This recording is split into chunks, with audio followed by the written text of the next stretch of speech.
Nagpapasimula ang ikawalong serye ng ating pag-aaral sa mga sandaling ito para sa pinakaunang aralin at ito ay nagsasabing itinakdang minsan lamang mamatay, pagkatapos ay paghuhukom.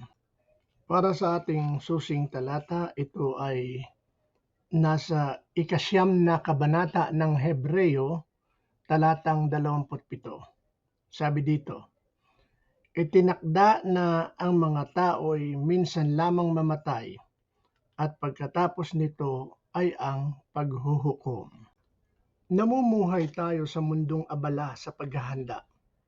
Ang mga tao ay naghahanda para sa paaralan, karera, bakasyon at pagre-retiro.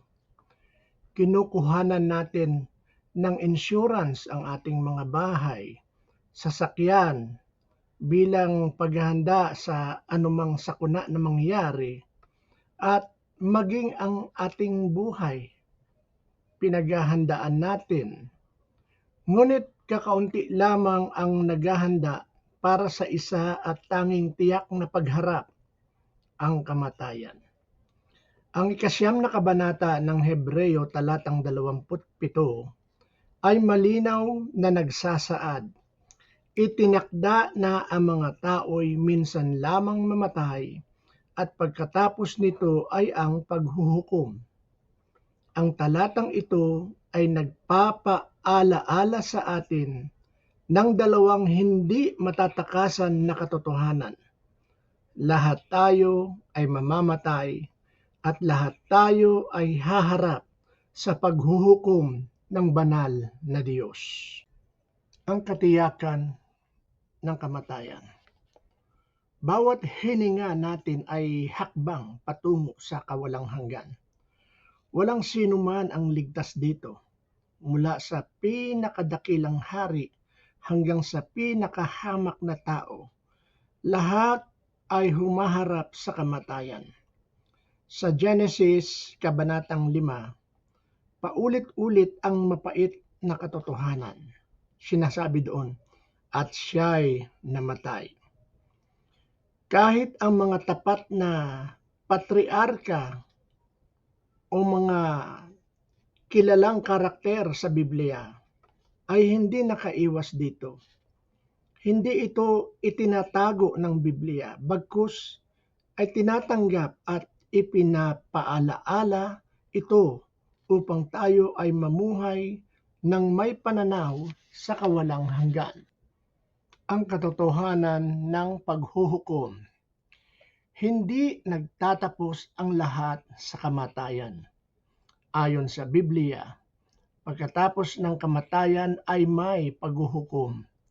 Hindi tayo huhusgahan ayon sa pamantayan ng tao, kundi ayon sa katwiran ng Diyos. Sabi sa Roma 14:12, kaya't bawat isa sa atin ay magbibigay sulit sa Diyos tungkol sa kanyang sarili.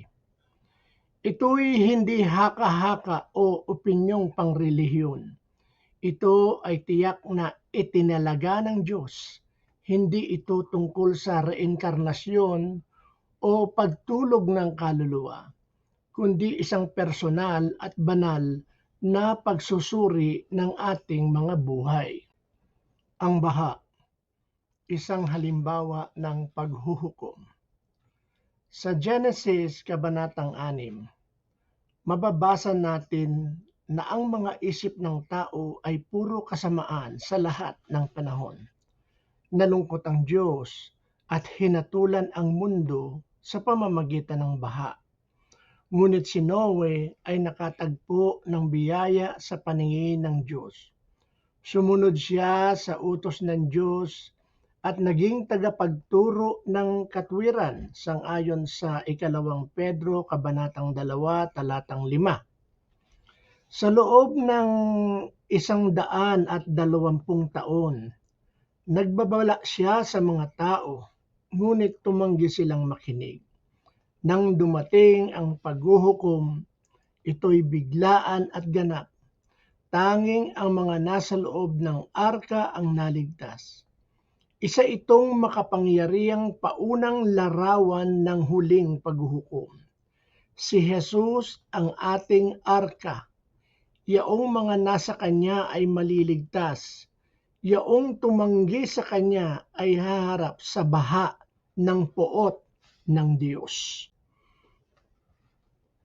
Bilang pangwakas, ang walang hanggang paghuhukom ay hindi isang alamat o talinghaga. Ito'y isang itinalagang pakikipagtagpo sa Diyos.